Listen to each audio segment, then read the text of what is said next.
Hi masters, for you మీకోసం ఛానల్కి స్వాగతం సుస్వాగతం. ముందుగా మన జగద్గురువైన బ్రహ్మశ్రీ పితామహ పత్రిజీ గారికి, మన గురుమాతకి నా ఆత్మ ప్రణామాలు మాస్టర్స్.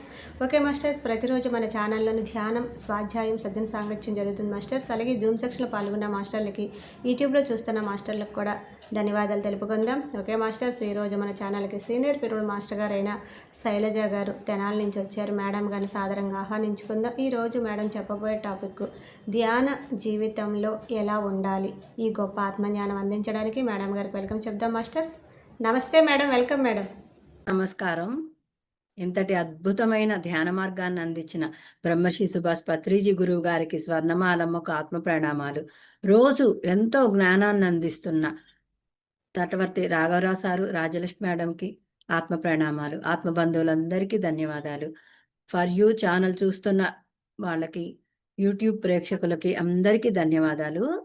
నా పేరు శైలజ, నేను తెనాల నుండి మాట్లాడుతున్నాను.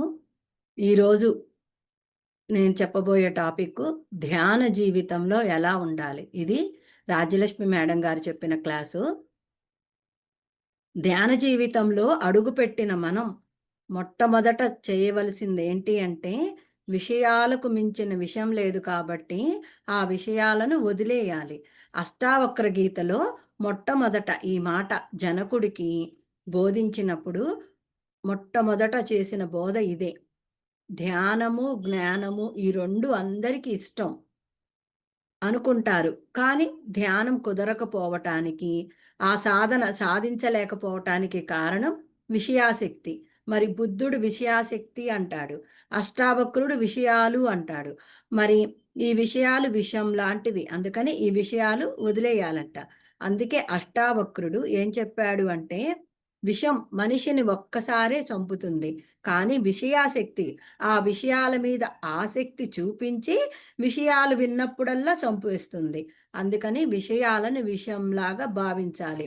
ఇది ప్రతి ఆత్మజ్ఞాని మొట్టమొదటగా తెలుసుకోవలసిన విషయం అని అష్టావక్రుడు కూడా మొట్టమొదట చెప్పిన విషయం. మరి అష్టావక్రుడు అంటే సామాన్యమైన వ్యక్తి కాదు. తల్లి గర్భంలో ఉండే జ్ఞానాన్ని పొందాడు. మరి తల్లి గర్భంలో ఉండగా తండ్రి బోధిస్తూ ఉంటే కడుపులో ఉండగానే నేర్చుకున్నాడు. మరి అష్టావక్రుడుగా ఎందుకు అయ్యాడు అంటే అది తండ్రి శాపం. మరి తల్లి కడుపులో ఉండి తల్లి చెప్పేది వింటూ కొడుతూ ఉంటే తండ్రి ఏదో తప్పు చెప్తే ఆయన సరిదిద్దాడంట. వెంటనే నీకే ఇంత తెలుసా అహంకారంతో కొడుకును ఏంటి అడ్డంగా వచ్చావు, అష్ట వంకరలతో పుట్టుగాకని శపించాడు. మరి ఆ తండ్రి శాపం వల్లే అష్టావక్రుడుగా జన్మించాడు. మరి కానీ ఆయన గత జన్మ జ్ఞానం ఎంతో ఉంది. మరి అష్టావక్రుడిగా అలా తండ్రి శాపానికి గురి అయ్యాడు. కానీ శారీరపరంగా, ఆత్మపరంగా ఆయన గొప్ప జ్ఞాని. అందుకే జనక మహారాజుకే గురువయ్యాడు. జనక మహారాజుకి జ్ఞానబోధ చేస్తున్నప్పుడు మొట్టమొదట చెప్పిన విషయం, విషయాలను విషంలా త్యుదించు. మరి విషం ఒక్కసారే చంపుతుంది. మరి ఆధ్యాత్మికంలో అడుగుపెట్టిన ప్రతి ఒక్కరికి ఈ విషయాలు విషంతో సమానం. అందుకని ముందు విషయాలను వదిలిపెట్టేయాలి. విషయాసక్తి అంటే మనకు సంబంధం లేనివి, మనకు అవసరం లేనివి, ప్రతి విషయాన్ని వినటానికి ఆసక్తి చూపిస్తాము. ఎప్పుడైతే బయట విషయాలు, ప్రాపంచిక విషయాలు, అక్కర్లేని విషయాలు, ఈ విషయాలన్నీ ఆసక్తిగా వింటామో, మరి మనం ధ్యానంలో కూర్చోగానే మొట్టమొదట ఆలోచనలు వస్తున్నాయి అంటారు. మరి సీనియర్ మాస్టర్స్ కనపడగానే అడుగుతారు, ఎన్నాళ్ళైనా ఆలోచనలు తగ్గటం లేదండి, ఏం చెయ్యాలి, దానికి ఏదైనా టెక్నిక్ చెప్తారా అని అడుగుతారు. మరి టెక్నిక్ అంటూ ఏం ఉండదంట. ధ్యానం చేసేవారు విషయాలను వదిలేయాలి, ఆ విషయాలను పోగేయకూడదు. మనకు సంబంధం ఉంటేనే దాని గురించి పట్టించుకోవాలి. మరి మనకు సంబంధం లేనివి పట్టించుకోకూడదు. మన వాళ్లే కదా అంటారు. మరి మన తల్లి అయినా, తండ్రి అయినా, అన్నయ్య అయినా ఈ ఆధ్యాత్మికంలో కర్మ సిద్ధాంతం ప్రకారం ఎవరి కర్మను బట్టి వారి జీవితం ఉంటుంది. మరి వారి కర్మలు పోయే వరకు వాళ్ళ కష్టాలు పోవు. మరి ఎవరైనా సరే ధ్యానం చేస్తేనే ఓర్చుకునే శక్తి వస్తుంది. మరి పత్రిసారు కూడా మనకు చెప్తారు, జ్ఞానాగ్ని దగ్ధ కర్మాణం అని. బాగా ధ్యానం చేసి జ్ఞానం పొందితే ఆ కర్మల్ని మనం దగ్ధం చేసుకోగలం. మరి మా అమ్మ కష్టం వచ్చింది అని నీవు పదే పదే ఫోన్ చేసి బాగున్నావా బాగున్నావా ఎలా ఉన్నావు అని అడిగితే మరి అక్కడి నుండి ఆ తల్లి ఏదో ఒక విషయం చెప్తుంది. అది బుర్రలోకి వెళ్తుంది. మరి మనం ధ్యానంలో కూర్చోగానే ఆ విషయాలే తిరుగుతూ ఉంటాయి. మరి ధ్యానంలో ఏమో ఆలోచనలు పోవటం లేదంటారు. మరి నీకిప్పుడు మంచి ఆరోగ్యం ఉంది. చక్కటి గురువు దొరికాడు. చక్కగా సాధన చేస్తున్నావు. స్వాధ్యాయం చేస్తున్నావు. సజ్జన సాంగత్యంలో పాల్గొంటున్నావు. కానీ ఆలోచనలు వదలటం లేదు అంటే నీవు పోగేసుకున్న విషయాలే. అందుకని ప్రతి ధ్యాని ప్రాపంచిక జీవితంలో విషయాసక్తి వదిలితేనే ఆధ్యాత్మికంలో ఉన్నత స్థితికి ఎదగగలుగుతారు. అందుకని అష్టావక్రుడు అలా చెప్పాడు. విషయాలను విషంలా త్యజించు. మరి బుద్ధుడు కూడా ఏం చెప్పాడు అంటే ఒక ధ్యానికి ఉండవలసింది ఏంటి అంటే ఆత్మ ఆసక్తి, విషయ విరక్తి. మరి విషయాల మీద విరక్తి ఉండాలి. అంటే వదిలేయాలి. వాటి మీద ఆసక్తి ఉండకూడదు. ఆ విరక్తి నీకెప్పుడైతే కలిగిందో అప్పుడు ఎవడి కర్మను బట్టి వాడి జీవితం ఉంటుంది అని అనుకొని ప్రాపంచ ఆసక్తిని వదిలితే మానసికంగా కుంగిపోకుండా ధ్యానం టైంలో చక్కగా ధ్యానం చేస్తున్నావు. మరి చాలామంది ధ్యానంలో ఆలోచనలు వస్తూనే ఉన్నాయండి అంటారు. మరి ఆలోచనలు మనం గమనించాలి. అలా గమనించినప్పుడు ఆ ఆలోచనలు మనకు సంబంధించినవా? లేదా మనం ఇన్వాల్వ్ అయినవా? గతానివా? భవిష్యత్తువా? మరి గతానివైతే ఇప్పుడు నాకు ఆ సమస్య లేదు కదా! గతాన్ని ఎందుకు తలుచుకుంటున్నాను? అంటే నీ మనసు ఇంకా గతాన్ని ఆలోచిస్తుంది. మరి మనసుకు ఒక గుణం ఉంది. ఏ విషయంలో అయితే మనం ఇన్వాల్వ్ అయ్యామో దానికి ఒక రూపాన్ని తెస్తుంది. అది ధ్యానంలో మనల్ని పదే పదే ఇబ్బంది పెడుతుంది. మనం ఒక ఫంక్షన్‌కి వెళ్ళామండి. అక్కడ ఒక ఒక ఆవిడ చీర చాలా బాగా నచ్చింది. అది కొనుక్కోవాలని ఉంటే ఇంటికెళ్ళి ధ్యానం చేస్తుంటే ఆ చీరే గుర్తుకొస్తుంటది. ఎప్పుడు కొనుక్కుందాం, ఎప్పుడు ఎళ్దాం అని ఇట్లానే గుర్తుకొస్తుంది. ఇక్కడ అదే చెప్తున్నారు. మన మనసుకు ఒక గుణం ఉంది. ఏ విషయంలో అయితే మనం ఇన్వాల్వ్ అయితామో దానికొక రూపాన్ని తెస్తుంది అని. అది ధ్యానంలో వస్తుంది. పదే పదే మనల్ని ఇబ్బంది పెడుతుంది. మరి కొంతమందికి నగలంటే చాలా ఇష్టం. చూస్తారు. ఆ నెక్లెస్ చాలా బావుంది. ఎలా అయినా సరే నిదానంగా కొంచెం కొంచెం డబ్బు కూడబెట్టి ఆ నెక్లెస్ చేయించుకోవాలి. అది అక్కడ లాకెట్ ఇలా ఉంది, దిద్దులు అలా ఉన్నాయని అనుకుంటారు. మరి ధ్యానంలో కూర్చోగానే అదే కనపడతా ఉంటది. కూర్చోగానే ధ్యానం కుదరదు. అందుకే మహాత్ములు ముందు మనం ఎలా ఉండాలో నేర్పుతారు. ఎలా అలవాటు చేసుకోవాలో నేర్పుతారు. ఏది పట్టుకోవాలో నేర్పుతారు. ఏది వదలాలో నేర్పుతారు. అందుకని మహాత్ములు చెప్పిన విషయాలు ఇలా సజ్జన సాంగత్యంలో చెప్పుకోవాలి. ఒక ధ్యాని అలా ఉండాలి. మరి మనం ఎవరం చెప్పినా వినేవాళ్ళం కాదు ప్రాపంచికంలో ఉన్నప్పుడు. ఇప్పుడు ఈ ధ్యాన మార్గంలోకొచ్చాక గురువు మాట శ్రద్ధగా వింటున్నాం. అందుకని ధ్యానంలోకొచ్చాక విషయాలను విషయంలాగా వదిలేయాలి. విషయాసక్తి ఉండకూడదు. ఆత్మ ఆసక్తే ఉండాలి. మరి పత్రి సార్ కూడా చెప్తారు. నేను ఎన్నో వీడియోల్లో విన్నాను. ఆ! ఇటుపక్క ఇంట్లో ఏం చేస్తున్నారు? అటుపక్క ఇంట్లో ఏం చేస్తున్నారు? ఎదురింట్లో ఏం చేస్తున్నారు? ఆ గొడవలన్నీ మనకు వద్దు. చక్కగా కళ్ళు మూసుకోవటం, ధ్యానం చేసుకోవటం. మన సమయాన్ని వినియోగించుకోవటం. మరి ధ్యానం చెయ్యటము అంటే పరమాత్మతో ఉండటం. ఆ భగవంతుడితో ఉండటం. మరి ఆ భగవంతుడితో ఉంటే ఎప్పుడు శాంతిగా ఉంటుంది. ప్రాపంచికంతో ఉంటే అశాంతిగా ఉంటుంది. ధ్యాన జీవితంలో ఎలా ఉండాలి అన్న దాని గురించి పాయింట్స్ ఉన్నాయండి. ఫస్ట్ పాయింట్ లోభానికి మించిన రోగం లేదు. లోభం అంటే పిసినారితనం. ఈ లోభం అన్నది చాలా పెద్ద రోగం అంట. చాలామంది ఎంత ఆస్తి ఉన్నా ఇంకా పోగెయ్యాలి, ఇంకా పోగెయ్యాలి అనుకుంటారు. అసలు ఏది నీది? నీది కానిది నువ్వు పోగేసిందంతా నీది కాదు. పక్కవాడిది. అంటే పిల్లలకు వెళ్ళిపోతుంది. నువ్వు చేసుకున్నదే నీ పాలవుతుంది. అంటే నువ్వు చేసుకున్న పుణ్యం, నువ్వు చేసుకున్న ఆత్మ సేవలు నిన్ను ఉన్నత శిఖరాలకే తీసుకువెళ్తుంది. మరి చాలామంది ఎవరికైనా ఏదైనా ఇవ్వాలి అంటే ఎందుకు ఇవ్వాలి అని అంటారు. ఆ పిసినారితనం వల్ల తర్వాత ఆనందాలు పొందలేరు. అందుకని ఎప్పుడైనా ఎదుటివాడు అవసరమై అడిగితే మనకు ఉన్న దాంట్లో ఇవ్వటానికి ప్రయత్నించాలి. మరి పిసినారితనం దేనిలో ఉండాలి అంటే వాక్కులో పిసినారితనం ఉండాలి. ధనం ఇవ్వటంలో పిసినారితనం ఉండకూడదు. నీకు చేతనైనంత అంటే నువ్వు రూ. 1000 సంపాదిస్తే దానిలో కొంచెమైనా మనం ఇవ్వాలి. మరి మనం అక్కర్లేని ఖర్చులు ఎన్నో పెడుతుంటాము. అందుకని మనం సంపాదించిన దానిలో కొంచెం త్యాగం చెయ్యాలి. అంతా మన పిల్లలకే ఉండాలి అని అనుకోకుండా కొంచెం త్యాగం చేయగలిగితే మనం ఇచ్చిన డబ్బు వారికి ఉపయోగపడినప్పుడు ఆ ప్రకృతి సంతోషించి మళ్ళీ మనకిచ్చేస్తుంది. చాలామంది డబ్బు విషయంలో ఎవరికైనా ఏదైనా ఇవ్వాలంటే విలవిల్లాడిపోతారు. అది పెద్ద రోగమంట. ఈ లోభమనేది పెద్ద రోగమంట అని మహాత్ములు చెప్పారు. మరి దానం చెయ్యని డబ్బు వ్యర్థం.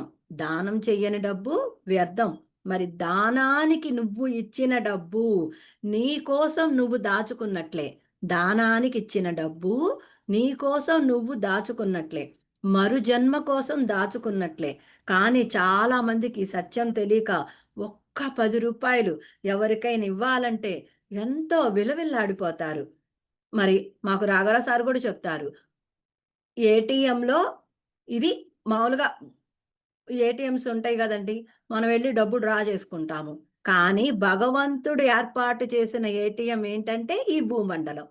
గత జన్మలో నువ్వు రూ. 1,00,000 దానం చేశావు. ఆ రూ. 1,00,000 ఈ భగవంతుడు ఈ జన్మలో ఇచ్చేస్తాడు. రూ. 1,00,00,000 దానం చేశావు. ఆ రూ. 1,00,00,000 నీకు ఇచ్చేసేస్తాడు. ఈ ఏటీఎం అనే ఇది భూమండలం పెద్ద ఏటీఎం. భగవంతుడు తయారు చేసిన ఏటీఎం అన్నమాట. సృష్టికి ఏదిస్తే అది మనకు తిరిగి వస్తుంది. ఎంతిస్తే అంత తిరిగి వచ్చేస్తుంది మనకు. మరి కొంతమంది డబ్బు దాచి దాచి పిల్లలను ఖర్చు పెట్టుకోనివ్వరు, భార్యను ఖర్చు పెట్టుకోనివ్వరు, పక్కవాళ్లకు సహాయం చేయరు, ఎవ్వరికి సహాయం చేయరు. నేను సంపాదించిన డబ్బు అంటూ బీరవాలో డబ్బు కట్టలు చూసుకుంటారు. తాను సంపాదించిన మేడలు చూసుకుంటూ పొంగిపోతారు. కానీ ఎంత డబ్బు సంపాదించినా, ఎన్ని బిల్డింగులు ఉన్నా వాడు చనిపోతే వాడి డబ్బు బీరువాలో ఉంటుంది. వాడి శవం రోడ్డు మీద ఉంటుంది. వాడి చెప్పులు స్టాండ్‌లో ఉంటాయి. అందుకని లోభత్వం ఉండకూడదు. మనకున్న దాంట్లో కొంచెమైనా దానం చెయ్యాలి. మరి ఈ జన్మలో నువ్వు చేసుకున్నదే మరు జన్మలో నీ భోగానికి కారణమవుతుంది. ఈ జన్మలో నువ్వు చేసుకున్నదే మరు జన్మలో నీ భోగానికి కారణమవుతుంది. అందుకని లోభం అనే రోగాన్ని మనం దరిచేరనివ్వకూడదు. మరి ఈ లోభం అన్నది మన చేతిలో పని. అందుకని లోభం అనే రోగాన్ని తగ్గించుకోవడం మన చేతిలో పని కాబట్టి ఈ సత్యం తెలుసుకుంటే లోభం అనే గుణాన్ని మనం పోగొట్టుకుంటాము. అందుకే లోభానికి మించిన రోగం లేదు అంటారు మహాత్ములు. 2 తృప్తికి మించిన ధనం లేదు.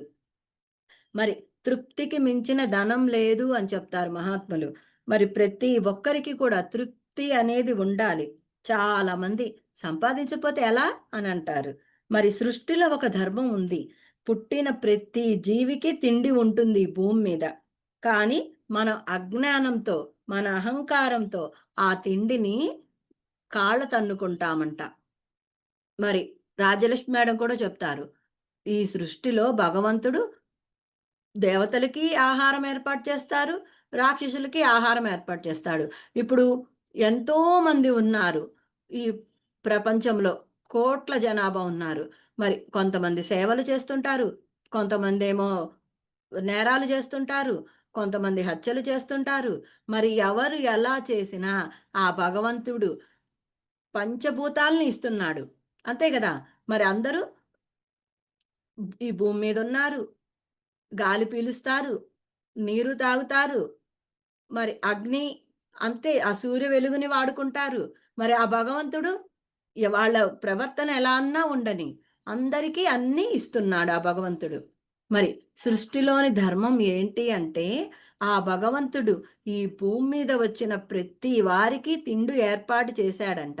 మరి అది నీ దగ్గరకు వచ్చినప్పుడు అహంకారం చూపిస్తే అది నీకు లేకుండా పోతుంది. మరి అహంకారం లేకుండా వినయంగా ఉండాలి. వినయంగా ఉంటే నీకు ఏ రోజు కూడా తిండికి లోటు లేకుండా ఉంటుంది. కానీ వాళ్ళను చూసి, వీళ్ళను చూసి తృప్తి లేకుండా ఇంకా కావాలి, ఇంకా కావాలి అని అంటే నువ్వు జీవించిన జీవితం వ్యర్థమవుతుంది. మరి పత్రి సార్ అంటారు, "వచ్చింది కాదనరాదు, లేనిది కోరరాదు, పోతే బాధపడరాదు" అంటారు. మరి ధ్యానంలోకొచ్చాక నీవు సంపాదించింది నీ అవసరాలకు ఉంచుకొని కొంత ధ్యాన కార్యక్రమాలకు, ఆత్మసేవలకు ఇవ్వాలి. మరి ధ్యానం చేస్తే ధ్యానం చేస్తే నా టైం వేస్ట్ అవుతుంది. ధ్యాన ప్రచారం చేస్తే నా టైం వేస్ట్ అవుతుంది. ఈ టైం అంతా నేను డబ్బు సంపాదిస్తే బావుంటుంది అని ఆలోచిస్తే అది తప్పు. ఎందుకు అంటే ఇక్కడ ఇహంలో ఈ డబ్బు నీకు సుఖాలు, భోగాలు ఇవ్వొచ్చు. ఇక్కడ ఇహంలో ఈ డబ్బు నీకు సుఖాలు, భోగాలు ఇవ్వచ్చు. కానీ పరలోకంలో ఏ అర్హత లేని జీవితం వస్తుంది. పరలోకంలో ఏ అర్హత లేని జీవితం వస్తుంది. అందుకని ఇక్కడ ఇహంలో తృప్తి పడితే పరంలో చాలా గొప్పగా ఉంటావు. మరి మనకు పత్రి సారు ఎంత అద్భుతమైన మార్గం ఇచ్చారు అనండి. ఆ! మాకు రాఘవరావు సార్ చెప్తారు. ఇది భూలోకము. భూలోకం పైన భువర్లోకము, సువర్లోకముంది. దానిపైన జనాలోకముంది. ఇంకా దానిపైన మహాలోకం, తపోలోకం, సత్యలోకం ఉంది. మరి సత్యలోకం చేరాలి మనం. సత్యలోకం చేరితే జన్ముండదు. ఇప్పుడు మనము ఇప్పుడు చనిపోయిన వాళ్ళుంటారండి. చనిపోయిన వాళ్ళు పైకి వెళ్ళగానే వాళ్లకు ఈ మధ్యలో జనాలోకం ఉంటుంది. భూలోకం, భువర్లోకం, సువర్లోకం. పైన జనాలోకం. ఆ జనాలోకం పైన మహాలోకం, తపోలోకం, సత్యలోకం ఉంటది. ఇప్పుడు పాపాలు చేసిన వారికి హ్మ్. పాపాలు చేస్తారు. భూమి మీద చనిపోగానే పైకి వెళ్తారు. పైకెళ్ళాక ఈ జనాలోకం పైన ఉన్నవాళ్ళు మహాలోకంలో, తపోలోకంలో ఉన్న మాస్టర్సు ఈ పాపాలు చేసిన వారికి, ఈ జనాలోకం కింద భువర్లోకంలో ఉన్న వాళ్ళకి చెప్తారంటయ్యా. అదేంటయ్యా, జన్మ తీసుకున్నావు, వెళ్ళావు, బాగానే ఉంది. ఎంతసేపు సంసారము, తినటం, నిద్రపోవటం ఇదే చేశావు. అలా కాదు. నువ్వు ఇంకా గొప్ప లోకాలకు చేరుకోవాలి. మళ్ళీ ఈసారైనా జన్మ తీసుకొని వెళ్ళి నువ్వు మంచి కార్యక్రమాలు చెయ్యి. ధ్యాన సాధన చెయ్యి. స్వాధ్యాయం చెయ్యి. సజ్జన సాంగత్యం చెయ్యి. సేవలు చెయ్యి. ఇంకా ఉన్నత లోకాలకు చేరుకుంటావయ్యా అని ఇట్లా కౌన్సిలింగ్ ఇస్తారంట. ఎవరు? జనాలోకం పైన ఉండే, మహాలోకంలో ఉండేవాళ్ళు, తపోలోకంలో ఉండే మాస్టర్సు ఈ కింది లోకాల వాళ్ళకు కౌన్సిలింగ్ ఇస్తారు. మరి చూడండి, ఇదంతా అర్థమైతేనే మరి మనము ధ్యాన ప్రచారం చేసి ధ్యానం గురించి, జ్ఞానం గురించి బోధించే మనము పై లోకాలకు వెళ్ళాక కింద లోకాల వాళ్ళకు మనం కౌన్సిలింగ్ ఇస్తాం. చూడండి, పత్రి సారు మన చేత ఎంత గొప్ప పని చేపిస్తున్నారు. నీకు ఏ వస్తే ఏ చెప్పు, బి వస్తే బి చెప్పు అని చెప్తున్నారు. అలా చెప్పిస్తున్నారు. అంటే పత్రి సారు మనము చూడండి, మనము నేనైతేనండి ధ్యానం చెయ్యకముందు, ఈ జ్ఞానాన్ని పొందకముందు మనల్ని చాలా గౌరవం ఇస్తారండి. అసలు మనం వెళ్తే గౌరవం ఇస్తారు. అసలా ఇలా చెప్పటం అంటేనే ప్రాపంచికంలో కొట్టుకుంటూ, ఈ ఊబిలో పడిపోయి, దుఃఖం అనే సాగరంలో ఉన్న మనిషికి మనము ఈ ధ్యానం నేర్పించి, భగవంతుడి వైపు తిప్పి దుఃఖాన్ని పోగొడుతున్నాము. ఎంత గొప్ప పుణ్యమో, ఎంత గొప్ప సేవోనంట. ఈ భూమి మీదే గొప్ప పుణ్యం, గొప్ప సేవ ఏంటంటే ధ్యానం నేర్పించి జ్ఞానాన్ని పంచటం అంటండి. మనకు ఇక్కడ ఇలా పంచినందుకు ఎంతో గౌరవం. ఇప్పుడు మనం అందరిలో కూర్చొని మనం వింటుంటే మనల్ని ఎవరు పట్టించుకోరండి. అదే మనం ధ్యానం చేసి జ్ఞానాన్ని పంచటానికి మనకొక ప్రత్యేకంగా చైరిస్తారు. అసలు అది కాదు, ఆ భగవంతుడి గురించి చెప్తున్నాం. ఇంకంతకన్నా మనకేంటండి భాగ్యం. ఇక్కడ గౌరవమే, పరలోకంలో కూడా గౌరవమే మనకి. మన చేత చెప్పిస్తారు. ఇప్పుడు పత్రి సారు మనకు తెలియకుండానే మన చేత ఎంత గొప్ప పని చేపిస్తున్నారు. మనం పైలోకాలకు వెళ్ళాక మనం ఎంతో మహాలోకం, తపోలోకంకి వెళ్ళి కింద లోకాల వాళ్ళకి కౌన్సిలింగ్ ఇస్తాం మనం. చూడండి ఎంత అదృష్టం అది. ఎంత గొప్ప లోకాలకి చేరుకునే మార్గం చూపించారు. నిజంగండి ఇలాంటి గురువును పొందిన అందరం ఎంత అదృష్టవంతులం అంటే మాటలతో చెప్పలేమండి ఇంకా. అంతటి గురువుని మనం పొందినందుకు ఎన్ని జన్మల పుణ్యమో, మనం ఎంతో పుణ్యం చేసుకొచ్చామండి. అలాంటి గురువును పొందాము. ఈ జ్ఞానం పంచటం అన్నది అంత గొప్ప సేవ అండి. అంత గొప్ప సేవ. అసలు ఏంటి భగవంతుడి గురించి చెప్పే భాగ్యం మనకి ఈ శరీరానికి దక్కింది. అంతకన్నా ఏం కావాలండి? భగవంతుడు మనల్ని సెలెక్ట్ చేసుకున్నాడు. అంతకన్నా ఏం కావాలండి మనకి? మరి ఇహంలో ధ్యానం చేస్తేనే పరలోకంలో అంటే ఊర్ధ్వలోకాలకు వెళ్ళే స్థితి వస్తుంది. అందుకే యోగులు తృప్తికి మించిన ధనం లేదు అంటారు. అందుకని ఉన్న దాంట్లో తృప్తిగా ఉండాలి. అంతేకాని పక్కవాడికి కారుంది, పెద్ద మేడ ఉంది, నాకు కావాలి అంటూ రాత్రి పగలు కష్టపడితే నీకు మిగిలేది దుఃఖమే. అంతే కదండి! మనం బిల్డింగులు సంపాదిస్తాం, కార్లు కొంటాం, అయేవి మనతో రావు. అసలు మన ఒంటి మీద బట్టలే ఉండవు. ఆ! అవి గూడా రావు. అంతే కదా! అవన్నీ అది కొనాలి, ఇది కొనాలి, ఇది కొనాలని ఆహ్, తినక కష్టపడి సంపాదించి మేడలు గట్టి కార్లు కొని దుఃఖమే గదా! ఎంతో దుఃఖము. అందుకని పగలు, రాత్రి కష్టపడితే నీకు మిగిలేది దుఃఖమే. అందుకని నీకు ఎంత వస్తే అంతటితో తృప్తితో ఉండాలి. ఇది నా అర్హత అనుకోవాలి. ఉండటానికి ఒక ఇల్లుంది, తినటానికి లోట్లేదు, తిరగటానికి ఒక చిన్న కారుంది, ఇంట్లో ఒక ఏసీ ఉంది అని అనుకోవాలి. తృప్తి పడాలి. మరి కూడు, గుడ్డ, ఇల్లు లేని వాళ్ళు ఎంతమందో ఉన్నారు.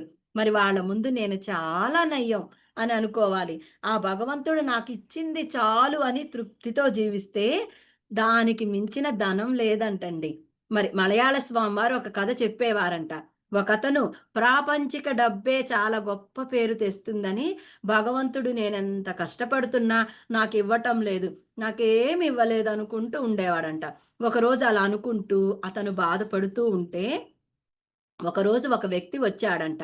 అంటే ఆ భగవంతుడే మనకు జ్ఞానం లేనప్పుడు, మనం అజ్ఞానంలో ఉన్నప్పుడు ఏదో ఒక రూపంలో ఫ్రెండ్‌గానో, పక్కవాడుగానో వచ్చి మనకు జ్ఞానాన్ని బోధిస్తారంట. మరి ఆ వ్యక్తి ఆయన దగ్గరికి వెళ్ళగానే, "ఏంటో చూడండి, ఎంత కష్టపడుతున్నా నాకేమీ రావట్లేదు. నా పక్కవాడు ఏం కష్టపడకుండానే వాడికెంతో డబ్బొచ్చేస్తుంది. ఏంటో ఎంత కష్టపడినా నా దగ్గర ఇంతే ఉంది" అని అంటే అప్పుడు ఆ వ్యక్తి అంటే అప్పుడు అంటున్నాడు, "ఆ భగవంతుడు నీకేమి ఇవ్వలేదంటున్నావుగా, మరి నీకు డబ్బు వచ్చే మార్గం చెప్తాను." అంటే, "ఏంటో చెప్పమని" అడిగాడతడు. "సరే నీ కళ్ళు దానం చెయ్యి. కొన్ని లక్షలొస్తాయి" అనంటే, నా కళ్ళు దానం చెయ్యాలా? లక్షలొస్తాయా? మరి నేనెలా ఈ ప్రపంచాన్ని చూడాలి" అని అడిగాడు. మరి భగవంతుడు ఏమి ఇవ్వలేదంటున్నావుగా, అందుకని నీ కళ్ళు దానం చేయమని అడిగాను అనన్నాడు. తర్వాత సరే పోనీ నీ చెవులు దానం చెయ్యి అంటే, అయ్య బాబోయ్! నేను చెవులిస్తే నేనెలా వినాలి? అనన్నాడు. సరే పోనీ నీ నాలుకిచ్చేయి అని అడిగాడతను. నేనెలా మాట్లాడగలను అని అడిగాడు. సరే నీ కాళ్ళు చేతులు ఇస్తావా అని అడిగితే, నేనెలా నడవాలి? నేనెలా తినాలి? అన్నాడు. సరే నీ కడుపులో ఉన్న లివర్ అయినా ఇస్తావా అని అడిగితే, అమ్మో! నేను తిన్నది ఎలా అరుగుతుంది? అన్నాడు. ఆఖరికి నా శరీరంలో ఉన్నవేమి ఇవ్వనన్నాడు. అప్పుడు ఆ వ్యక్తి, నీ శరీరంలో ఉన్న అవయవాలన్నీ లెక్కేస్తే కోట్ల ఆస్తి. మరి భగవంతుడు ఎంత ఆస్తి ఇచ్చాడు. అందుకని నీ ఇంద్రియాలను ఉపయోగించి ఏం చెయ్యాలో అది ఆలోచించు. మరి నీకు భగవంతుడు అన్ని అవయవాలిచ్చినా నాకు కారు లేదు, మేడ లేదు అంటున్నావు. మరి కాళ్ళు లేని వాడి పరిస్థితి ఏంటి? మరి మలయాళ స్వామి ఇలా అనేవాళ్ళంట. కారు లేదు అని బాధపడొద్దు. కాళ్ళున్నాయని సంతోషించు అనేవాళ్ళంట. అంతే గదా! మనకు కారుంది. ఒక కొండెక్కాలి, లేదా ఒక 2 స్టేర్స్ ఎక్కి ఏదన్నా టెంపుల్‌లో చూడాల్సినవి ఉంటాయి. ఇంకా ఏదైనా చూడాల్సినవి ఉంటాయి. ఇప్పుడు కొన్ని నదులుంటయి. ఆ నదులు చూడాలి. ఆ పుట్టుకంటే చాలా కిందకు నడిచి చూడాలి. మరి కారెళ్ళలేదు గదా! అదే మన కాళ్ళుంటే మనం ఎక్కడికైనా వెళ్ళగలం. అందుకని మనకు కాళ్ళున్నాయని సంతోషించాలి. కారు లేదు అని బాధపడకూడదు. మరి నువ్వు ప్రాపంచిక జీవితంలో కూరుకుపోకుండా నీకు సరిపడా తిండి, ఉండటానికి ఇల్లు ఇచ్చి ఆధ్యాత్మిక జీవితం జీవించమనిస్తే పక్కవాడిలాగా నాకు కారు లేదు, పెద్ద మేడ లేదని బాధపడుతున్నావు. నాకు కావాల్సింది భగవంతుడిచ్చాడు అని తృప్తిపడి భగవంతుని గురించి ఆలోచిస్తే ఆయన్ని ఎలా చేరాలి అన్న ఆలోచనలో ఉంటే చాలా ఆనందంగా ఉంటాం. అందుకని ఒక ధ్యాని వాని జీవితంలోకి ఎంత వస్తే అంతే చాలు అనుకుని తృప్తి పడాలి. అందుకని మహాత్ములు తృప్తికి మించిన ధనం లేదు అన్నారు. మూడో పాయింట్ అండి. క్రోధానికి మించిన శత్రువు లేడు. మన కోపానికి మించిన శత్రువు లేడు అంటారు. తన కోపమే తన శత్రువు, తన శాంతమే తనకు రక్ష అని చెప్తారు పెద్దలు. మరి అందరూ పత్రిసారికి, రాఘవరావు సారికి చాలా కోపం కదా అని అనుకుంటారు. కానీ యోగుల కోపం లోక కళ్యాణం కోసం, భోగుల కోపం లోక వినాశనం. మరి పత్రిసారు ఒకసారి రాఘవరావు సార్కి చెప్పారంట. మరి పత్రిసారు దగ్గరికి వెళ్తే కోప్పడతారు, తిడతారు, అరుస్తారు అంటారు. కానీ వాళ్ళు మాట్లాడిన మాటలు వారి అజ్ఞానాన్ని ఆయన సరిచేస్తాడు. ఇప్పుడు పత్రిసారు అలా ఉండకపోతే జనాల అయ్యా ఉండకపోతే అందరు నా మీద వచ్చి పడిపోతారయ్యా. నన్ను అంతే కదా, వాళ్ళు ఇదిగా ఉంటే మీద పడిపోతారు, దండాలు పెడతామని కాళ్ళు లాగేస్తారు, చేతులు లాగేస్తారు, కంట్రోల్ చేయలేరు. మరి ధ్యాన మహిళా చక్రాలప్పుడు కూడా ఎక్కడైనా పోలీస్ సెక్యూరిటీ ఉంటుంది. అన్ని లక్షల మంది ఉన్నా ఆయన అసలు ఆయన నించుంటే నించుంటారు, కూర్చుంటే కూర్చుంటారు, ఆయన క్లాప్స్ కొడితే క్లాప్స్ కొడతారు. మరి అంతటి శక్తిమంతుడు పత్రిసారు. వాళ్ళ కోపం ఉండాలి. రాజలక్ష్మి మేడంతో చెప్పారంట, అరిషడ్వర్గాలు ఉండాలి, కానీ ఎక్కడ ఏ ఉపయోగించాలో మనం అక్కడ అవసరాన్ని బట్టి ఉపయోగించాలని చెప్పేవారంట. మరి అట్లా మరి ఆయనంత శక్తిమంతుడు. ఆయన చెప్పకుండా సైగ చేస్తేనే అలా చేసేస్తాం మనందరము. యోగుల కోపం లోక కళ్యాణం కోసం, భోగుల కోపం లోక వినాశనం. మరి కోపం అనగానే అందరికీ దుర్వాస మహాముని గుర్తుకొస్తాడు. మరి ఈ దుర్వాస మహాముని వల్ల, ఆయన కోపం వల్ల 2 యుగాలు రక్షించబడ్డాయి. మరి త్రేతాయుగంలో సీత వెళ్ళిపోయాక 11,000 సంవత్సరాలు రాముడు రాజ్యపాలన చేస్తూ ఉండిపోయాడంట. ఎందుకు అంటే ఆంజనేయ స్వామి మీద ప్రేమ. మరి రాముడు వెళ్తే కానీ ఆ యుగాంతం కాదు. అప్పుడు పైలోకాల్లో నిర్ణయం తీసుకున్నారంట, ఏదో ఒక విధంగా రాముడిని పైకి తీసుకురావాలి అని. అప్పుడు దుర్వాస మహాముని నారదుడు ప్లాన్ వేసుకున్నారంట. ఆ ప్లాన్లో నారదుడు వచ్చి రాముడితో, నీతో దేవరహస్యం మాట్లాడాలి, ఎవరు వినకూడదు, మరి నమ్మకం ఉన్నవారిని కాపలాగా ఉంచు అని చెప్తే ఆంజనేయ స్వామిని కాపలాగా ఉంచుతానని చెప్పాడు రాముడు. ఒకవేళ ఎవరైనా వస్తే ఏం చేస్తావు అని అంటే, అప్పుడు రాముడు, అది దేవరహస్యం కదా, ఎవరు వినకూడదు కదా, వస్తే శిరచ్ఛేదనమే అని దానికి రాముడు ఒప్పుకున్నాడు. మరి రాముడు నారదుల వారు మాట్లాడుకుంటూ ఉంటే దుర్వాస మహాముని వచ్చి నాకు రామదర్శనం కావాలి అని అడిగినప్పుడు, లేదు నారదుల వారు వచ్చారు, వారిద్దరు మాట్లాడుకుంటున్నారు, కాసేపు ఆగండి అన్నాడు ఆంజనేయ స్వామి. అంటే అప్పుడు దుర్వాస మహాముని, నువ్వు ఇప్పుడు కనుక పంపకపోతే నీ అయోధ్య ఉండదు, నీ రాముడు ఉండడు, శపిస్తానని అనగానే, అమ్మో దుర్వాస మహాముని కోపం ఎక్కువ, నా రామయ్య తండ్రి ఏమైపోతాడో అని అనుకుంటూ, పోనీలే నేను పోయినా పర్వాలా అనుకుంటూ ఆంజనేయ స్వామిని దుర్వాస మహాముని లోనకు పంపించేశాడు. అప్పుడు నారదుడు రాముణ్ణి అడుగుతాడు, మరి నువ్వు లోనకొస్తే శిరచ్ఛేదనమే అన్నావు కదా, చేస్తావా అని అడిగితే, మరి అప్పుడు రోజుల్లో దేశ బహిష్కరణ అంటే శిరచ్ఛేదనంతో సమానమంట. దేశ బహిష్కరణ చేస్తే మరణంతో సమానమంట. మరి ఒక్కొక్క యుగానికి ఒక్కొక్క ధర్మం పాటించేవాళ్ళంట. ఒక్కొక్క యుగానికి ఒక్కొక్క ధర్మం మార్చుకునేవాళ్ళంట. మరి శిరచ్ఛేదనం అంటే దేశ బహిష్కరణతో సమానం కాబట్టి ఆంజనేయ స్వామిని దేశ బహిష్కరణ చేశారంట. అలా ఆంజనేయ స్వామి దేశ బహిష్కరణ వల్ల వెళ్ళగానే రాముల వారు సరయూ నదిలో ఈ దేహాన్ని చాలించారంట. అంటే యుగం మారాలి కాబట్టి మరి దుర్వాస మహాముని అలా ప్లాన్ చేసుకొని రావటం జరిగింది. అలా దుర్వాస మహాముని ఆ యుగాన్ని రక్షించాడంట. మరి ద్వాపర యుగంలో 18 రోజుల యుద్ధంలో ఒకరోజు కృష్ణుడు దుర్వాస మహామునిని, ఈ ఒక్కరోజు మీరు పాండవులను రక్షించండి, మీరు కాపాడండి అంటే అప్పుడు దుర్వాసుడు నీ మాట వింటే నాకేదో ఒక కర్మ అంటగట్టేస్తావు. నేను నీ మాట వినను. నీకే సహాయం చెయ్యను అన్నాడు. అప్పుడు శ్రీకృష్ణుడు, మీకు ఏ కర్మ రాకుండా నేను ప్లాన్ చేస్తాను. మీరు సహాయం చెయ్యండి చాలు అన్నాడు కృష్ణుడు. ఆ తరువాత మీరొక్క సహాయం చేయండి చాలని అడిగాడు కృష్ణుడు. ఇంకా ఆ తర్వాత ఒక పెద్ద గొయ్యి తీశారు. ఆ గొయ్యిలో పాండవులను కూర్చోపెట్టి, పైన రాతి పలకలు కప్పి, దానిపైన కుర్చీలో దుర్వాస మహాముని కూర్చోపెట్టారు. అప్పుడు అటు వెళ్ళేవాళ్ళు, ఇటు వెళ్ళేవాళ్ళు ఆ దుర్వాస మహాముని, "మీరు పాండవుల్ని చూసారా?" అని అడిగితే, "ఆ! చూశాను" అనన్నాడు. "ఎక్కడ?" అని అడిగితే, "నా కింద గోతిలో" అని చెప్తున్నాడు. ఆ గొయ్యి ఎక్కడ ఉంది అని అడిగే ధైర్యం ఎవ్వరికీ లేదు. అడిగితే శపిస్తాడు. ఎక్కువ మాట్లాడితే శపిస్తాడని భయం.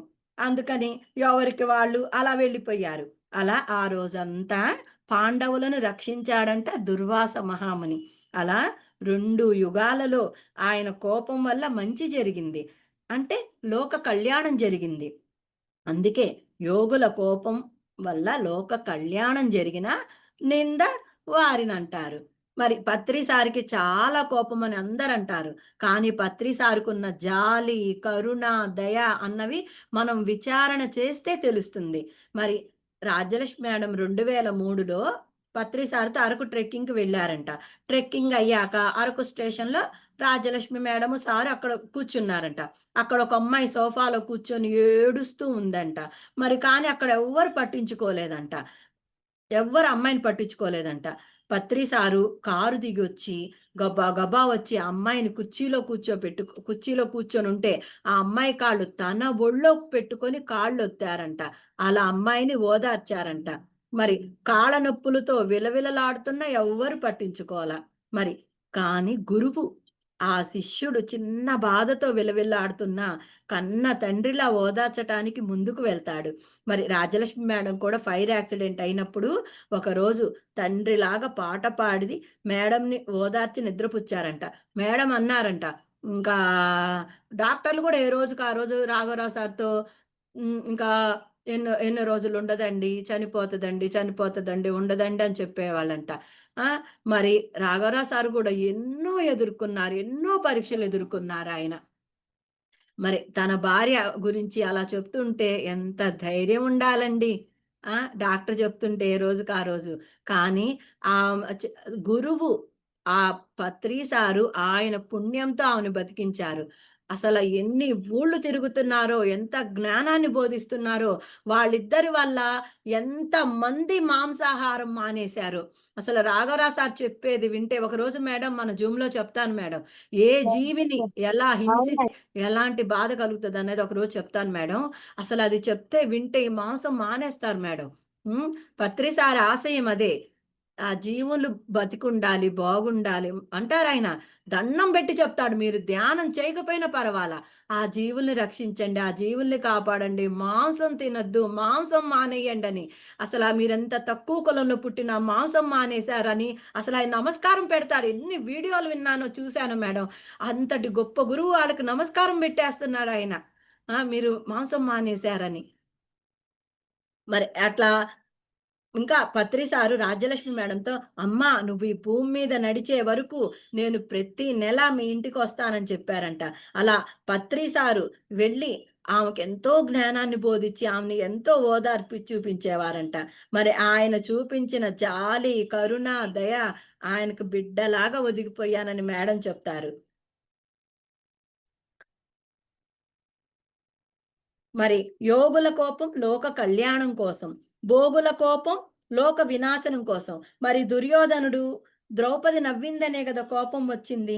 ద్రౌపది నవ్విందనే కోపం వచ్చింది. ఆమెను ఎలాగైనా సరే చాలా అవమానం చెయ్యాలని అలా జోదం ప్లాన్ జేసి, జోదమాడి, అందరిని ఓడించి, ఆ! ఆవిడని సభలోకి తీసుకురమ్మని, ఆ! ఆహ్, మరి అసలా ఆవిడ రెస్ట్ టైమ్‌లో ఉందంటండి.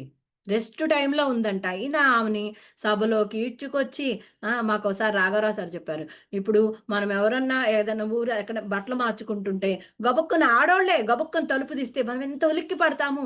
మరి అంత సభలో అంతమంది ముందు ఆమెని వస్త్రాలు లాగారంటే ఎంతటి అవమానం అండి అది. ఆమె ఎంత బాధపడి ఉంటది. మరి అందువల్లే కదా యుద్ధం వచ్చింది. ఆ! మరి ఆ దుర్యోధనుడికి అసలు ఆమెను నవ్వలేదు. చెలికత్తెలు నవ్వారు. ఆయన తలెత్తి చూసేసరికి అక్కడ ద్రౌపది ఉంది. ఆ ద్రౌపది ఉంది, నవ్వింది అనుకోని ఇంకా వాళ్ళని జూదం ప్లాన్ చేసి, వాళ్ళకి అవమానం చేసి, ఆ! వాళ్ళు ఇంకా అవమానానికి యుద్ధమే కోరారు. అయినా వాళ్ళు ధర్మంగానే అడిగారు. మాకు కనీసం 5 ఊళ్ళన్నా ఇవ్వమని. 5 ఊళ్ళు కాదు కదా! సూది మనంత భూమి గూడా ఇవ్వమన్నారు. వాళ్ళ నాశనాన్ని వాళ్ళే కోరుకున్నారు. మరి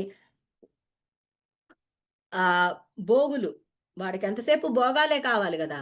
ఈ రాజ్యం కావాలి, భోగాలు అనుభవించాలి, భోగాలే కావాలి దుర్యోధనుడికి. మరి భోగుల కోపం లోక వినాశనం అంటే మహాభారత యుద్ధానికి దారి తీసింది. అందుకని అజ్ఞాని కోపం లోక వినాశనమవుతుంది. జ్ఞాని కోపం లోక కళ్యాణమవుతుందంట. అజ్ఞాని కోపం లోక వినాశనమవుతుంది.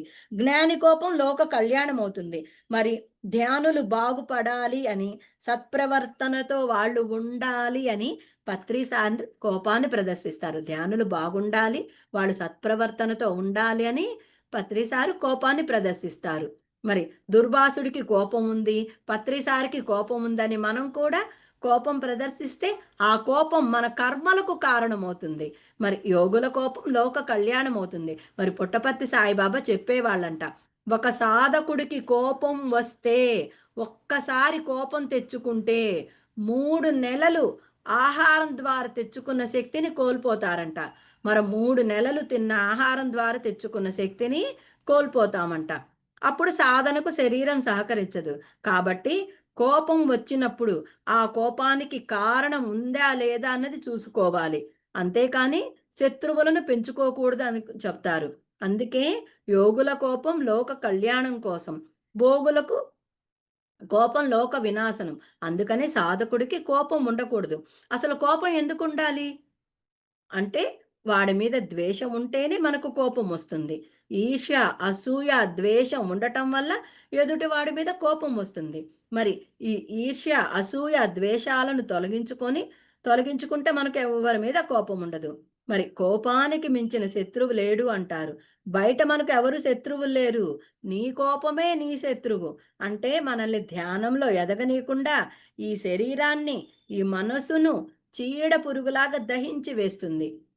అందుకని అలాంటి కోపాన్ని మనం వదిలించుకోవాలి. కాబట్టి కోపానికి మించిన శత్రువు లేడు అని అంటారు. 4 కోరికకు మించిన ధనం లేదు. యయాతి మహారాజు ఒక మాట చెప్పేవాళ్ళంట. అగ్నిలో సమిదలు వేసే కొద్దీ పెద్దదవుతుంది ఆ మంట. మరి ఆ మంటను నీళ్లు పోసి ఆపరు. సమిదలను వేయటం ఆపుతారంట. మరి సమిదలు వెయ్యటం ఆపగానే ఆ మంట మెల్లిమెల్లిగా తగ్గిపోతుంది, చల్లారిపోతుంది. అలాగే మనకు కోరికలు ఉంటే ఆ కోరికలు తీర్చే కొద్దీ కొత్త కోరికలు పుడుతూనే ఉంటాయి. మరి ఈ ధ్యాన మార్గంలోకి రాకముందండి నాకు నగలంటే చాలా ఇష్టం. చీరలంటే చాలా ఇష్టం. ఒక నెక్లెస్ చేయించుకున్నాం అయిపోయింది. మళ్ళీ ఇంకో ఫంక్షన్‌కెళ్తే ఇంకో నెక్లెస్ చేస్తే మళ్ళీ అది చేయించుకోవాలి. అది అయిపోయింది. ఇంకొకసారి ఎవరిదన్నా హారం చూస్తే అది చేయించుకోవాలి. ఇంకోసారి ఎవరిదన్నా చూస్తే గాజులు చేయించుకోవాలి. అంటే మాకు డబ్బుందిలెండి. మాకొక్కడే బాబు. నేను అడిగేదాన్ని. కాపోతే ఆయన కొంచెం గోల్డ్ ఎక్కువుంటే, ఎక్కువ రేట్ ఉంది గదా! తగ్గని అనేవాళ్ళు. నాకు బర్త్‌డే కావాలి, మ్యారేజ్ డే కావాలి, కావాల్సిందే అనేటిదాన్ని. వాడు మామూలుగా ఉన్నప్పుడు బాగుంటారు. వాళ్ళేదో బిజినెస్ టెన్షన్‌లో ఉన్నప్పుడు బాగా తిట్టేవాళ్ళు. ఏదైనా మన కోరికలన్నది తీర్చే కొద్దీ పుడుతూనే ఉంటాయి. కానీ నేను ఈ ధ్యాన మార్గంలోకొచ్చాక, ఈ జ్ఞానం విన్నాక నేనొకటే అనుకున్నా. నాతో తీసుకువెళ్ళేదేంటి? నేను పైలోకాలకు తీసుకువెళ్ళేదేంటి? ఈ ధ్యానము, జ్ఞానము. ఇవన్నీ ఇక్కడ వదిలేసేయే. నా గత జన్మ పుణ్యం వల్ల నేను అనుభవించటానికే వచ్చా. ఇప్పుడు మనం ట్రైన్ ఎక్కుతామండి. ఏ ఏసీ ట్రైన్ ఎక్కుతాము. లేదా ఇంకా డబ్బుంటే ఫస్ట్ ఏసీ తీసుకుంటాము, కూపే తీసుకుంటాం. దానిలో అన్నీ అనుభవిస్తాం. మన ఊరు రాగానే దిగెళ్ళిపోతాం. ఇది కూడా అంతే. ఎన్ని నగలన్నా ఉండని. నా టైం అయిపోగానే అన్నీ వదిలెళ్ళిపోతా. కానీ నేను పొందిన ధ్యానము, జ్ఞానము నాతో పైలోకాలకి తీసుకెళ్తా. నేను చేయాల్సిందేంటి? ఇది సంపాదించుకోవాలనేది బాగా అర్థమైంది. మా వారినైతే అడుగుతా, "ప్లీజ్ అండి నేనేం అడగను. నన్ను భీమవరం ప్రతి నెల పంపండి. ఆ! నేనెక్కడికన్నా క్లాస్‌కి చెప్పాలంటే పంపండి చాలు. ఇంక నేనేం అడగను మిమ్మల్ని అడుగుతాను" అని అంటా నేను. కానీ సార్ చెప్తారు, మీరు సంసారం బాధ్యత అన్నీ చూసుకోవాలి, ఇంట్లో అన్నీ చూసుకొని మీ మిగతా సమయాన్ని దీనికి ఉపయోగించుకోవాలి అని. అంటే మన ధర్మం, మన బిడ్డ, మనం మన కుటుంబ ధర్మం, భర్తని పిల్లల్ని చూసుకోవాలి. చూసుకున్నాకే మిగతా సమయం. వాళ్ళని వదిలేస్తాను, నేను శాకాహారి ర్యాలీకి వెళ్తాను, వాళ్ళని వదిలేస్తాను, అక్కడికి వెళ్ళాలంటే కుదరదు. నేను అడుగుతా, మా వారిని 27 రోజులు ఎక్కడికి వెళ్ళను, మీకు చేస్తాను, 3 రోజులు నా కోసం నన్ను పంపండి చాలని అడుగుతాను నేను. మరి అది ధర్మం, మనం చెయ్యాల్సిన ధర్మం. అంతేగాని అక్క కోసం, చెల్లి కోసం, ఆడబిడ్డల కోసం మనం పరిగెత్తక్కర్లా, మనం చెయ్యక్కర్లా. మన ధర్మం మన భర్త, మన బిడ్డ, అంతవరకే. అంతవరకే చూసుకోవాలి, బాధ్యతగా చెయ్యాలి. నిజం మేడం. అసలు ఎంత జ్ఞానాన్ని బోధిస్తారంటే సారు మేడం, మాకొక కష్టం వచ్చినా, ఒక సమస్య వచ్చినా, ఒక బాధ వచ్చినా మాకసలు అవి తెలియట్లేదు. ఇప్పుడు మా ఇంట్లో ఫంక్షన్ ఉంది మేడం. బాగా నాకు తలకాయ నొప్పి, జలుబు, జ్వరం ఉంది. మరి ఇంట్లో ఫంక్షను, చుట్టాలందరూ వచ్చారు. ఈ జలుబు, దగ్గు, జ్వరాన్ని పక్కకు తోసేస్తాం. వాళ్ళకేం పెట్టాలి, ఏం చెయ్యాలి, ముందు ఏదైనా ఒక వ్రతం గాని ముందు ఆ పని అయిపోవాలనే ఉంటది గానీ, ఈ జలుబు, దగ్గు, జ్వరం మీద ఉండదు. ఇప్పుడు మేం కూడా సమస్య రాని, కష్టం రాని, దుఃఖం రాని వాటినట్ల పక్కన తోసేస్తున్నాం. భగవంతుడి చేతిలో జీవితం పెట్టాం, చాలు. ఆ భగవంతుడే చూసుకుంటాడు. ఇప్పుడు మనం పిల్లల్ని కన్నప్పుడు ఆ పిల్లల్ని ఎంత జాగ్రత్తగా చూసుకున్నాం నడకొచ్చే వరకు, అలానే ఆ భగవంతుడు చూసుకుంటాడు అంతే. ఇయన్నీ అశాశ్వతం. ఈ జన్మకే ఈ మొగుడు, ఈ సంసారము, ఈ గొడవలు, అంతే. ఏది శాశ్వతం కాదు. ఎప్పుడు ఇట్లానే ఉంటాయా? ఉండవు. భగవంతుడు పెట్టే పరీక్షే. ఆయనే పెడతాడు, ఆయనే తీసేస్తాడు అన్న ధైర్యం మేడం. అస్సలు భయపడట్లా. ఏదొచ్చినా ఆయనే చూసుకుంటాడు అంతే. మా దృష్టంతా భగవంతుడి మీదే. ఆయన ధ్యానం చేద్దాము, జ్ఞానాన్ని పెంచుకుందాం, దృష్టంతా ఆయన మీదే. ఆయనే చూసుకుంటాడు. నీ నీ ఇష్టం, నువ్వేదన్నా చేసుకో, నేను నిన్ను వదలను. ఈ ధ్యానాన్ని వదలను, ఈ జ్ఞానము వదలను. నువ్వు నాకు కావాలి. పరమాత్మ నీతో ఉండటమే నాకిష్టం. ఎప్పుడు నీతో ఉండటమే నాకిష్టం. ఎన్నో జన్మలుగా ఉన్నాను. ఈ జన్మకే కదా ఈ మొగుడు, ఈ బంధాలు. ఎన్నో జన్మలుగా ఉందెవరు? మనతో ఆత్మ, పరమాత్మ. అట్లనే ఆయనే కావాలి. నేను నీతో ఉండాలి అని ఇట్లనే అనుకుంటాం మేడం. అసలు ఎంత జ్ఞానాన్ని అందిస్తున్నారంటే, నేను ఇదివరకు అనుకునేది, మాకు చిన్నప్పుడు ఏమీ లేదు. మా మ్యారేజ్ అయ్యాక మా వారు బాగా సంపాదించారు. నేను పూజలు చేసేటప్పుడు ఆ భగవంతుడి దగ్గర కూర్చొని ఏడ్చేసేదాన్ని.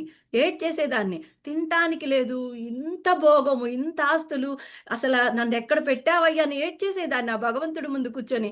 ఎంత పుణ్యం చేసుకున్నా అనుకునేదాన్ని. ఇప్పుడు అనిపిస్తుంది, నేను చేసుకున్న పుణ్యం ఏంటంటే పత్రి సార్ లాంటి గురువు దొరకటం, రోజు రాఘవరావు సార్, రాజ్యలక్ష్మి మేడం బోధించే జ్ఞానాన్ని పొందటం, ఆ జ్ఞానాన్ని పంచటం. నేను చేసుకున్న గొప్ప పుణ్యం ఇది.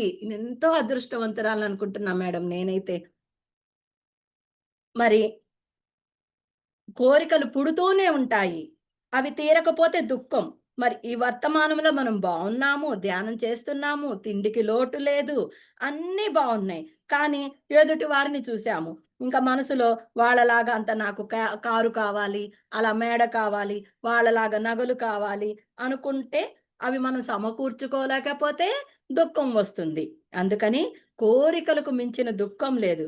కోరిక వల్లే దుఃఖం వస్తుంది. కోరిక లేకపోతే దుఃఖం ఉండదు. మరి కొంతమందికి చిత్రమైన కోరికలుంటాయి.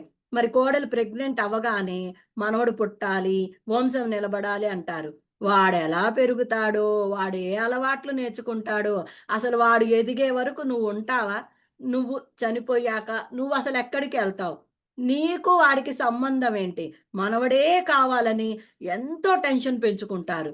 ఇంకా కొంతమందైతే ఇంకా విచిత్రంగా ఉంటారు. ఆ కోడలికి ఆడపిల్లలు పుడితే, నా కోడలు మొహానికి ఒక్క మొగనలుసు పుట్టలేదు అని అంటుంటారు.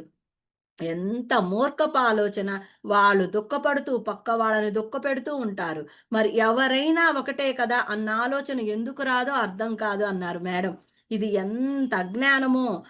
ఇట్లాంటి అక్కర్లేని వాటి కోరికల వల్ల ఏం లాభం లేదు. ఇలాంటి కోరికలు మన మనసులో ఎన్నుంటాయో ఆలోచిస్తే అర్థమవుతుంది. అందుకని ధ్యానం చెయ్యటమే కాదు, మన చుట్టూ ఉన్న పరిస్థితి వల్ల ఎంత దిగజారుతున్నామో, ఎంత అజ్ఞానం పెంచుకుంటున్నామో అన్నది ఆలోచిస్తే, అప్పుడు మనకు అవసరం లేనివి పట్టించుకోకుండా, మనకు కావాల్సినవే చేసుకుంటూ ముందుకెళ్తాము. అందుకని కోరికలకు మించిన దుఃఖం లేదు అంటారు. లాస్ట్ పాయింట్ అండి, ధ్యానానికి మించిన సుఖం లేదు. మరి ఈ మాట ఎందుకు అన్నారు అంటే, నువ్వు ధ్యానానికి కూర్చుంటే ఏమవుతుందంటే నీ చుట్టూ ఉన్న ప్రపంచాన్ని మర్చిపోతావు, సంఘాన్ని మర్చిపోతావు, సంసారాన్ని మర్చిపోతావు, నీ శరీరాన్ని కూడా మర్చిపోతావు, నీ మనసును కూడా తీయటానికి ప్రయత్నిస్తావు. మరి అప్పుడు సంఘం ఏమవుతుందో, సంసారం ఏమవుతుందో అని మనకు అవసరం లేదు. కళ్ళు విప్పితేనే ముందు ఈ సంఘంలోకి వచ్చేస్తాము, సంసారంలోకి వచ్చేస్తాము. మరి ఒక ఇల్లాలైతే టిఫిన్ అవుతుందో లేదో, పనమ్మాయి వస్తుందో లేదో అని ఆలోచనలు. మరి ధ్యానంలో కూర్చున్నప్పుడు ఇవన్నీ వదిలిపెట్టేస్తాము. మరి మనసు లేకపోతే మన చుట్టూ ఏమవుతుందో కూడా మనకు తెలీదు. మరి మనం ఒక్క శ్వాసను గమనిస్తూ ఉంటే ఎంత సుఖంగా ఉంటుందో. అప్పుడు ఏ సమస్య ఉండదు, ఏ దుఃఖము ఉండదు. మరి ధ్యానం తెలిసిన యోగులు, మహాత్ములు ఎప్పుడు ధ్యానంలోనే ఉంటారు. మరి నేను కూడా మేడం ప్రాపంచకంలో ఉన్నప్పుడు మా ఇంటికి ఎప్పుడు చుట్టాలు వస్తూనే ఉంటారు. ఇప్పుడు వాళ్ళొస్తారు. వాళ్ళకి ఎన్ని వెరైటీస్ చేసి పెట్టాలి, వండాలి, చెయ్యాలి, పెట్టాలి, వాళ్ళతో మాట్లాడాలి. ఇప్పుడు దానివల్ల మనకు పాపము రాదు, పుణ్యము రాదు. ఇప్పుడు అదే సమయాన్ని మనము ధ్యానం చేసుకొని, ఇలా జ్ఞానం క్లాసులు పంచి, లేదా పుస్తకాలు చదువుకుంటే ఎంతో ఉపయోగం. మన శరీరము శక్తి పెంచుకుంటది. అన్ని ఇంద్రియాలు శక్తిని పెంచుకుంటాయి. ఆ పొందిన జ్ఞానము మనతో వస్తాయి. ఇప్పుడైతే నేను ఇష్టపడట్లేదు మేడం. కానీ మేడం చెప్తారు, ఆ భగవంతుడే మనకు పరీక్షలు పెడతాడు. ఆ సమస్యల్ని సృష్టిస్తాడు. ఆ బంధాలను దూరం చేస్తాడని చెప్పారు మేడం. నిజంగా నా లైఫ్‌లో ఒక్కొక్కటి జరుగుతా ఉన్నాయి మేడం. ఒక్కొక్కటి జరుగుతా ఉన్నాయి. జరుగుతా ఉన్నాయి మేడం నా లైఫ్‌లో అయితే. కానీ మనకు ఎంతసేపు ఆ పరమాత్మతో ఉండాలి, ధ్యానం ఎక్కువ చేసుకోవాలి, జ్ఞానాన్ని పెంచుకోవాలని ఆ పరమాత్మ మీద మనకు శ్రద్ధ ఉంటే ఆయనే అన్నిటిని దూరం చేస్తా ఉంటాడు, దూరం చేస్తా ఉంటాడు. ఆయనతో ఉంచుకుంటాడు. ఆయన జగన్నాట సూత్రధారుడు. ఆయన ఏదైనా చేయగలడు. నా లైఫ్‌లో ఒక్కొక్కటి జరుగుతా ఉంది మేడం. మరి అట్లా సమస్యొస్తుంది. నాకు తెలియకుండానే అట్లాంటివి వచ్చేస్తున్నాయి. అలా వాళ్ళు దూరమైపోతున్నారు. మరి ఆ భగవంతుడు ఆయన జగన్నాట సూత్రధారి. ఆయనకి ఏదైనా చేతవ్వు. ఆయనతో ఎలా ఉంచుకోవాలో ఆయనకు తెలుసు మేడం. మరి కళ్ళు విప్పితే బంధం, కళ్ళు మూస్తే విడుదల. అంతే కదా మేడం. ఇప్పుడు ఈ కళ్ళు విప్పి ఉన్న కాడి నుంచి ఆ చుట్టాలు, ఈ చుట్టాలు, పక్కింటి వాళ్ళు, లేదా వాళ్ళకి అది చెయ్యాలి, ఇది చెయ్యాలి, ఇంక బంధాలు పెనవేసుకోవటమే. అదే చూడండి, కళ్ళు మూస్తే విడుదల. అంటే మనం ఆ కళ్ళు మూసుకుంటే ఆ భగవంతుడితో ఉంటే ఈ శరీరానికి మళ్ళీ జన్మ తీసుకోకుండా విడుదలవుతాము. కాబట్టి ఎప్పుడు కళ్ళు మూసి ధ్యానంలోనే ఉంటారు మహాత్ములు. మరి మనము ధ్యానం తీవ్రంగా చేసే కొద్దీ మనకు నచ్చని విషయం ఏదైనా సరే ఉంటే మనం వాళ్ళని తిట్టం. పోనీ వాళ్ళిష్టం వాళ్ళదనుకుంటాము. కళ్ళు మూసుకొని ధ్యానం చేసుకుంటాము. ఆ పరమాత్మతో ఉండటం మంచిది అని గ్రహించిన రోజున ఎప్పుడు కళ్ళు మూసుకొని ధ్యానం చేసుకోవాలి అని అనుకుంటావు. అందుకే మహాత్ములు ధ్యానానికి మించిన సుఖం లేదు అన్నారు. ఎందుకంటే ఏ పని చేయనవసరం లేదు. ఇంద్రియాలు పని చేయనవసరం లేదు. మరి తీవ్రంగా చేసే కొద్దీ లోన నుండి కూడా ఎంతో ఆనందం వస్తుంది. మరి మనం ధ్యాన ప్రచారం చేస్తున్నా, జ్ఞానం పంచుతున్నా, కొత్త విషయం చెప్తుంటే మనకే తెలియని ఆనందం లోన నుండి వస్తుంది. ఎందుకు అంటే ఆత్మ నుండి వచ్చే ఆనందం అది. ఆత్మకు కావాల్సింది ధ్యానము, జ్ఞానము. మరి మనం ధ్యానం చేస్తే జ్ఞానం వస్తుంది కాబట్టి ధ్యానానికి మించిన సుఖం లేదు అన్నారు. జ్ఞానానికి మించిన సంతోషం లేదు అన్నారు. మరి ఈ సుఖ సంతోషాలు రెండు దేనిలో ఉన్నాయంటే ధ్యానము, జ్ఞానంలో ఉన్నాయని తెలుసుకుంటే ఇంతకు మించిన ఆనందం ఏముంటుంది. మరి ఇలా అన్ని ఫాలో అవుతేనే మనం ఆధ్యాత్మికంగా ఎదగగలం. మరి ఇంత గొప్ప ధ్యానం అందించిన బ్రహ్మర్షి సుభాష్ పత్రిజీ గురువు గారికి స్వర్ణమాలమ్మకు ఆత్మ ప్రణామాలు. రోజు మాకు ఎంతో జ్ఞానాన్ని అందిస్తున్న, అజ్ఞానంలో ఉన్న మమ్మల్ని జ్ఞానం వైపు నడిపిస్తున్న తటవర్తి రాఘవరాసారు గురువు గారికి, రాజ్యలక్ష్మి మేడం గురువు గారికి ఆత్మ ప్రణామాలు. ఫర్ యూ ప్రేక్షకులకు, యూట్యూబ్ ప్రేక్షకులకు ఆత్మ ప్రణామాలు. నాకు ఇంతటి గొప్ప అవకాశాన్ని ఇచ్చిన సరితా మేడంకి ఆత్మ ప్రణామాలు. Thank you madam. Thank you madam. Thank you so much madam. For you మీకోసం మన ఛానల్కి వచ్చి ఎంతో గొప్ప ఆత్మజ్ఞానం అందించిన మాస్టర్లందరికీ, శైలజ గారికి, శ్వేత గారికి ధన్యవాదాలు తెలుపుకుందాం మాస్టర్స్. Thank you masters. అలాగే మాస్టర్స్ ప్రతినిత్యం ఎరుకతోటి ధ్యానం, స్వాధ్యాయం, సజ్జన సాంగత్యం చేద్దాం మాస్టర్స్. అందరి చేత చేయిద్దాం మాస్టర్స్. వైజాగ్కి మెగా పిరమిడ్ రావాలని పరమ గురువుల కోరిక, పత్రి గారి కోరిక, పత్రి మేడం కోరిక మాస్టర్స్. మనం అందరూ సంకల్ప ధ్యానం చేసి వైజాగ్కి మెగా పిరమిడ్ వచ్చేలా చేద్దాం masters. Thank you masters. Thank you.